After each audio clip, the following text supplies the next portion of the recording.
அனைவருக்கும் வணக்கம். இப்போ இன்றைக்கி இந்த வீடியோவில் நம்ம என்ன பார்க்க போகிறோன்னா, நம்ம குழந்தைகளுக்கு மொபைலோ டேபோ கொடுக்கலாமா கொடுக்கக்கூடாதா அப்படிங்கிறது தான். ஓவரால் பார்த்தோம்னா கொடுக்கக்கூடாது தான். ஆனால் இப்போ இருக்கிற காலகட்டத்தில் நம்மளால் கொடுக்காமல் இருக்க முடியாது.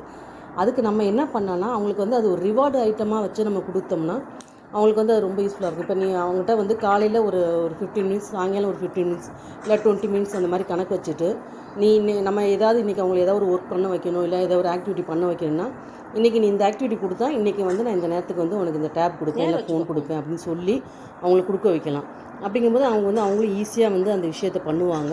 அந்த டேப் கொடுக்குறனால அவங்களுக்கும் ஒரு சந்தோஷம் கிடைக்கும், நம்மளுக்கும் ஒரு ஒரு குறிப்பிட்ட டைம் கொடுத்தோம் அப்படின்னா ஃபுல் டைம் சாப்பிடும்போது எல்லாத்துக்குமே ஃபோன் கொடுக்காம இந்த மாதிரி விஷயத்துக்கு மட்டும் நம்ம கொடுத்தோம்னா அந்த குழந்தைகளுக்குமே ரொம்ப யூஸ்ஃபுல்லாக இருக்கும். நம்மளுக்குமே கொஞ்சம் பசங்களை வேலை வாங்குறது கொஞ்சம் ஈஸியாக இருக்கும். அவங்களை ஆக்டிவிட்டி பண்ண வைக்கிறதாகட்டும், இல்லை அவங்கள ஏதாவது ஒரு எழுத வைக்கிறது, ஏதாவது ஒன்று நம்ம அந்த குழந்தைகிட்ட என்ன பண்ணணும்னு நினைக்கிறோமோ அந்த விஷயத்தை பண்ண வைக்கிறது ரொம்ப ஈஸியாக இருக்கும். அதனால் கண்டிப்பாக ட்ரை பண்ணி பாருங்கள். எதுவும் ஒரு டைமிங் வச்சுக்கோங்க. ஒரு காலையில் ஒரு 10 நிமிஷம், இல்லை ஒரு 20 நிமிஷம், அந்த மாதிரி ஒரு டைமிங் வச்சுட்டு ரொம்ப கம்மியான நேரம் குழந்தைகளுக்கு கொடுங்க. கண்டிப்பாக இதனால் நிறைய இம்ப்ரூவ்மெண்ட் கிடைக்கும். நிறைய ஏபிசிடி எழுதுறது கற்றுப்பாங்க. சின்ன சின்ன கேம்லாம் பார்த்திங்கன்னா அதுவே நிறைய கற்றுக்கிற விஷயம் மாதிரி கேம்ஸ் நம்ம பசங்களுக்கு இருக்குது. அதனால் ட்ரை பண்ணுங்கள். நம்ம ஸ்பெஷல் சைல்டு பசங்களுக்கு கொடுக்கக்கூடாதுன்னு சொல்ல முடியாது. எதுவும் ஒரு அளவாக கொடுத்தோம்னா நம்மளுக்கு அது ரொம்ப யூஸ்ஃபுல்லாக இருக்கும். கொஞ்சம் ட்ரை பண்ணி பாருங்கள். Okay, all the best.